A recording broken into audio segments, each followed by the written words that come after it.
ಇವತ್ತಿನ ಸೆಗ್ಮೆಂಟಲ್ಲಿ ನಾವು ನೋಡ್ತಿರೋದು hidden science in day to day life. ಬನ್ನಿ ವಿಡಿಯೋ ಒಳಗಡೆ ಹೋಗೋಣ.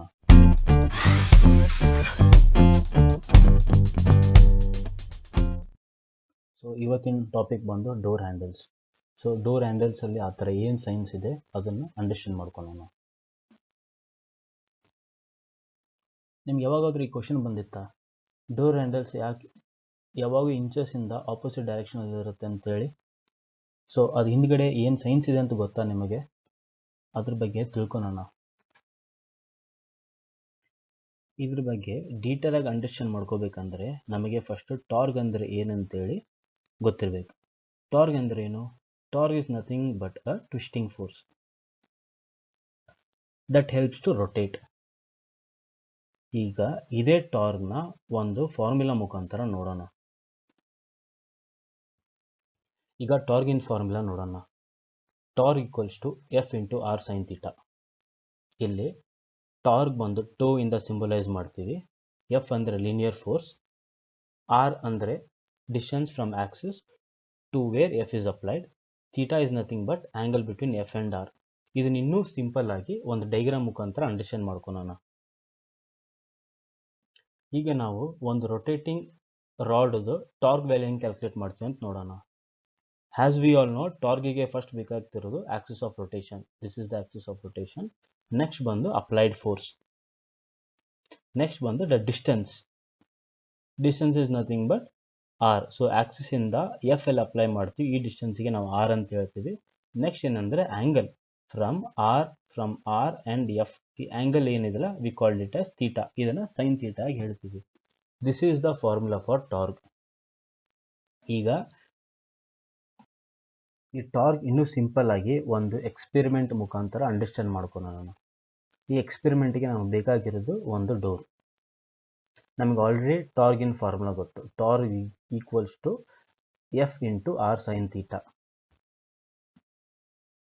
ಈಗ ಈ ಡೋರಿಗೆ ನಾವು ಫೋರ್ಸ್ ಅಪ್ಲೈ ಮಾಡಿ ಪುಷ್ ಮಾಡ್ತೀವಿ. ಈಗ ಏನಾಗಿದೆ, ಇದು ಅಪ್ಲೈಡ್ ಫೋರ್ಸ್ ಬಂದು ಈ ಡೋರಿಗೆ ಪರ್ಪೆಂಡಿಕ್ಯುಲರ್ ಆಗಿದೆ, ದಟ್ ಈಸ್ 90 ಡಿಗ್ರಿ. ಸೊ ಇಲ್ಲೇನಾಯಿತು, theta value is equals to 90. So ನಮ್ಮ ಫಾರ್ಮುಲಲ್ಲಿ ನಾವು ಥೀಟಾನ 90 ಇಂದ ರಿಪ್ಲೇಸ್ ಮಾಡ್ತೀವಿ. ಈಗ ನಮಗೆ ಆಲ್ರೆಡಿ ಸೈನ್ ಥೀಟಾ ಅಂದರೆ ವ್ಯಾಲ್ಯೂ ಗೊತ್ತು. Sine 90 is equals to 1. So ಈ ಎಕ್ಸ್ಪೆರಿಮೆಂಟಿಗೆ ನಮಗೆ ಸಿಕ್ಕಿದ್ದು ಸಿಂಪ್ಲಿಫೈಡ್ ವ್ಯಾಲ್ಯೂ ಬಂದು tau equals to F into R. So ನಮಗಿಲ್ಲಿ ಎಫ್ ಇದೆ ಆ್ಯಂಡ್ ನಮಗಿಲ್ಲಿ ಆರ್ ಇದೆ. ಈಗ ಇದೇ ಎಕ್ಸ್ಪೆರಿಮೆಂಟ್ ನಾವು ಡಿಫ್ರೆಂಟ್ ಆರ್ ವ್ಯಾಲ್ಯೂಸ್ ಇಂದ ನಾವು ರಿಪೀಟ್ ಮಾಡ್ತೀವಿ. ರಿಪೀಟ್ ಮಾಡಿದಾಗ ಏನೆಲ್ಲ ಆಗುತ್ತೆ ಅದನ್ನು ನೋಟ್ ಡೌನ್ ಮಾಡ್ಕೊಂಡು ಬರೋಣ. ಈಗ ಅದೇ ಎಕ್ಸ್ಪೆರಿಮೆಂಟ್ ನಾವು ಡೋರ್ ಕ್ಲೋಸ್ ಮಾಡಿಬಿಟ್ಟು ಮತ್ತೆ ಫೋರ್ಸ್ನ ಅಪ್ಲೈ ಮಾಡೋಣ. ಬಟ್ ಈ ಟೈಮ್ ನಾವು ಏನು ಮಾಡ್ತೀವಿ, ಆರ್ ವ್ಯಾಲ್ಯೂ ಬಂದು ಚಿಕ್ಕದಾಗಿಡ್ತೀವಿ. ದಟ್ ಈಸ್ ಈ ಇಂಚಸ್ಸಿಗೆ ನಾವು ಅಪ್ಲೈ ಫೋರ್ಸ್ ಬಂದು ಭಾಳ ಹತ್ತಿರವಾಗಿರುತ್ತೆ. ಲಾಸ್ಟ್ ಎಕ್ಸ್ಪೆರಿಮೆಂಟಲ್ಲಿ ನಾವು ಏನು ಮಾಡಿದ್ವಿ ಅಂದರೆ ಅಪ್ಲೈಡ್ ಫೋರ್ಸ್ ಬಂದು ಹ್ಯಾಂಡಲ್ಗೆ ಹಾಕಿದ್ವಿ. ಈಗ ನಾವು ಇಂಚ್ ಹತ್ತಿರ ನಾವು ಹಾಕ್ತಾ ಇದ್ದೀವಿ. ಈಗ ನೀವು ಆಗಿದ್ದು ಡಿಫ್ರೆನ್ಸ್ನ ನೋಟ್ ಡೌನ್ ಮಾಡ್ಕೊಂಡು ಬನ್ನಿ. ಈ ಎಕ್ಸ್ಪೆರಿಮೆಂಟ್ ನಾವು ಮತ್ತೆ ರಿಪೀಟ್ ಮಾಡ್ತೀವಿ. ಈ ಸತಿ ನಾವು ಏನು ಮಾಡ್ತೀವಿ ಅಂದರೆ ಈ ಅಪ್ಲೈಡ್ ಫೋರ್ಸ್ ಬಂದು ಇಂಚಸ್ಗೆ ಭಾಳ ಹತ್ತಿರವಾಗಿದೆ, ದಟ್ ಈಸ್ R3 ನೀವು ಇಲ್ಲಿ ನೋಡ್ಬೋದು. R3 ಇಂಚಸ್ಗೆ ಭಾಳ ಹತ್ತಿರವಾಗಿದೆ. ಈಗ ನೀವು ಕೆಲವು ಚೇಂಜಸ್ನ ನೀವು ನೋಟ್ ಡೌನ್ ಮಾಡಿರ್ತೀರಿ. ಎಕ್ಸ್ಪೆರಿಮೆಂಟ್ ಅಂತೂ ಮಾಡಾಯಿತು. ಸೊ ಕನ್ಕ್ಲೂಷನ್ ಏನು, ಈ ಡೋರ್ ಎಕ್ಸ್ಪೆರಿಮೆಂಟಿಗೆ ನಮಗೆ ಸಿಕ್ಕಿದ್ದು ಟಾರ್ಕ್ ಫಾರ್ಮುಲಾ ಒಂದು tau equals to F into R. ಈಗ ಇದನ್ನು ನಾವು ಅಂಡರ್ಸ್ಟ್ಯಾಂಡ್ ಮಾಡೋಕ್ಕೆ ಎಫ್ ಆರ್ಗೆ ಮತ್ತು ಟೋಗೆ ಕೆಲವು ಮ್ಯಾಥಮೆಟಿಕಲ್ ವ್ಯಾಲ್ಯೂಸ್ ಕೊಟ್ಟು ನಾವು ಅಂಡರ್ಸ್ಟ್ಯಾಂಡ್ ಮಾಡ್ಕೊತ ಹೋಗೋಣ. ಈಗ ಈ ಡೋರ್ ನಾನು ಓಪನ್ ಮಾಡಬೇಕಂದ್ರೆ ನನಗೆ ಮಿನಿಮಮ್ ಆಗಿ 5000 ನ್ಯೂಟನ್ ಮೀಟರ್, ಇದೊಂದು ಗೆಸ್ ವ್ಯಾಲ್ಯೂ. 5000 ನ್ಯೂಟನ್ ಮೀಟರ್ ಕೊಟ್ಟರಷ್ಟೇ ಈ ಡೋರು ಓಪನ್ ಆಗುತ್ತೆ, ದಟ್ ಈಸ್ ದ ಟಾರ್ಕ್. ಈಗ ನನಗೆ ಆರ್ ಗೊತ್ತು. ಆರ್ ಒಂದು ಅಪ್ರಾಕ್ಸಿಮೇಟ್ ಆಗಿ 50 ಸೆಂಟಿಮೀಟರ್ಸ್ ಅಂತ ಇಟ್ಕೊಳ್ಳೋಣ.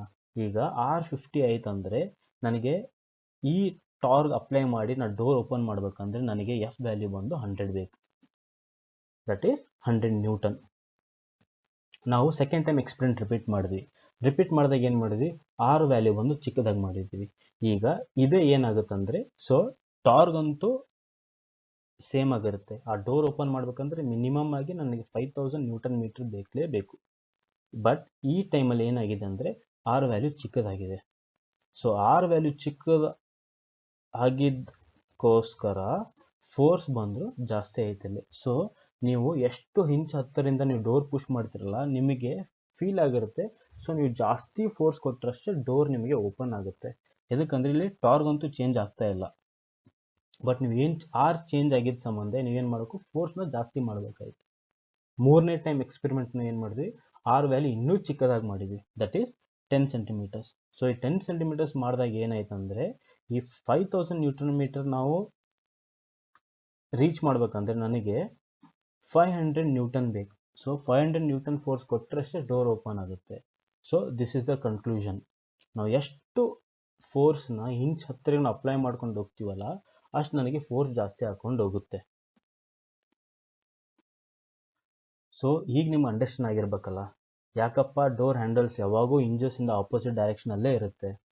ಇದು ನಾವು ಮತ್ತೊಂದು ಕಡೆನೂ ಅಬ್ಸರ್ವ್ ಮಾಡಿರ್ತೀವಿ. ಎಲ್ಲಪ್ಪ, ಹಳೆ ಕಾಲದ ಮನೆ ನೀವು ನೋಡಿರ್ಬೋದು, ಡೋರ್ ಬಂದು ಭಾಳ ಹೆವಿ ಆಗಿರುತ್ತೆ, ತಿಕ್ ಆಗಿರುತ್ತೆ, ಆದರೂ ಡೋರ್ ಅದನ್ನು ಓಪನ್ ಮಾಡ್ತಿದ್ದು. ಹೆಂಗೆ ನೀವು ಸ್ವಲ್ಪ ಅಬ್ಸರ್ವ್ ಮಾಡಿದ್ರಂದರೆ ಹಳೆ ಕಾಲದ ಮನೆ ಡೋರ್ ಏನಿದೆಯಲ್ಲ ಈಗಿಂದ ಮನಿ ಡೋರ್ಗಿಂತ ವಿಡ್ತ್ ಬಂದು ಜಾಸ್ತಿ, that is nothing but R. So ಅಲ್ಲಿ ಏನು ಮಾಡ್ತಿದ್ದಂದರೆ ವಿಡ್ತ್ ಜಾಸ್ತಿ ಇರೋದ್ರಿಂದ ಆರ್ ಜಾಸ್ತಿ ಆಗ್ತಿತ್ತು. ಸೊ ಸ್ವಲ್ಪ ಫೋರ್ಸಿಂದ ಡೋರ್ನ ಓಪನ್ ಮಾಡ್ಬೋದು. ಅದೇ ಎಕ್ಸಾಂಪಲ್ ನಾವು ಬೇರೆ ಎಲ್ಲಿ ನೋಡ್ಬೋದು ಅಂದರೆ ಟೆಂಪಲ್ ಡೋರ್ಸ್, ಸೇಮ್ ಅಪ್ಲಿಕೇಶನ್. ಇದಕ್ಕೆ ಮತ್ತೊಂದು ಎಕ್ಸಾಂಪಲ್ ಏನಂದರೆ ಮೆಕ್ಯಾನಿಕಲ್ ಅಸೆಂಬ್ಲಿಯಲ್ಲಿ. ಸೊ ಇಲ್ಲಿ ಏನಾಗಿದೆ, ಇದನ್ನು ಬೋಲ್ಟ್ನ ಅವನು ಟೈಟ್ ಮಾಡಬೇಕು. ಸೊ ಸ್ಪ್ಯಾನರ್ ಇಷ್ಟೇ ಇದೆ, ಈ ಟಾರ್ಕ್ ಅಚೀವ್ ಮಾಡೋಕೆ ಅವನು ಏನು ಮಾಡ್ತಾ ಇದ್ದಾನೆ, ಇದರ ಆರ್ ಇನ್ಕ್ರೀಸ್ ಮಾಡ್ತಿದ್ದಾನೆ, that is nothing but arm of the spanner. So ಈ ಸ್ಪ್ಯಾನರ್ ಆರ್ಮ್ ಹೆಚ್ಚಿಗೆ ಮಾಡಿದಾಗ ಅವ್ನು ಆರ್ ವ್ಯಾಲ್ಯೂ ಹೆಚ್ಚಿಗೆ ಆಯಿತು. ಸೊ ಸ್ವಲ್ಪ ಫೋರ್ಸಲ್ಲಿ I can achieve this torque. ಮತ್ತೆಲ್ಲಿದೆ ಅದರ್ ಎಕ್ಸಾಂಪಲ್ಸ್? ಈ ಟಾರ್ಗದು ಮತ್ತೆಲ್ಲಿದೆ ಎಕ್ಸಾಂಪಲ್? ಒಂದು ಬಂದು ಬಸ್ ಸ್ಟೇರಿಂಗ್, ಇನ್ನೊಂದು ಬಂದು ಕಾರ್ ಸ್ಟೇರಿಂಗ್. ಸೊ ಯಾವಾಗ ನಿಮಗೆ ಮೈಂಡಲ್ಲಿ ಒಂದು ಕ್ವಶನ್ ಬಂದಿತ್ತಾ, bus steering size I mean diameter car steering ಡಯಾಮೀಟರ್ಗಿಂತ ಭಾಳ ದೊಡ್ಡದಾಗಿದೆ. ಏನು ರೀಸನ್? ಅದೇ ರೀಸನ್, ಟಾರ್ಕ್. ಸೊ ಇದು ಆಕ್ಸಿಸ್ ಆಫ್ ರೊಟೇಷನ್ ಇತ್ತಂದರೆ, ಸೊ ಇಲ್ಲಿ ಏನಿದೆ, ದಿಸ್ ಈಸ್ ಆರ್, ಇಲ್ಲಿ ಆರ್ ನಿಮಗೆ ಜಾಸ್ತಿ ಆಗಿದೆ. ಸೊ ಈ ಆರ್ ಜಾಸ್ತಿ ಇರೋದ್ರಿಂದ ಸೊ ಸ್ವಲ್ಪ ಫೋರ್ಸಿಂದ I can rotate the steering. But ಕಾರಲ್ಲಿ ಏನಿದೆ, ಆರ್ ವ್ಯಾಲ್ಯೂ ಚಿಕ್ಕದಾಗಿದೆ. ಸೊ ಇಲ್ಲಿ ಸ್ವಲ್ಪ ಫೋರ್ಸ್ ಸಾಕು ಇದು ಕಾರ್ ಸ್ಟೇರಿಂಗ್ ರೊಟೇಟ್ ಮಾಡಲಿಕ್ಕೆ. ಯಾಕಂದರೆ bus is very heavier than car, so you need more torque to rotate the steering. But ಈಗಿರೋ ಬಸ್ ಆ್ಯಂಡ್ ಕಾರ್ಸಲ್ಲಿ ನಿಮಗೆ ಪವರ್ ಶೇರಿಂಗ್ ಇದೆ. But before power steering, this is the reason. another reason ಬಂದು ergonomics bus and ಕಾರಿಗೆ for the increase size in diameter. Thank you for watching video. Hope this was very informative. ಈ ಥರ ನಿಮ್ಗೆ ಇನ್ನೂ hidden science in day to day life ಗೊತ್ತಾಗಬೇಕಂದ್ರೆ ಚಾನಲ್ನ subscribe ಮಾಡಿ. ಈ video ನಿಮ್ಗೆ ಇಡಿಸಿತ್ತಂದರೆ ಲೈಕ್ ಮಾಡಿ, ಮತ್ತೊಬ್ಬರಿಗೆ ಶೇರ್ ಮಾಡಿ. Thank you.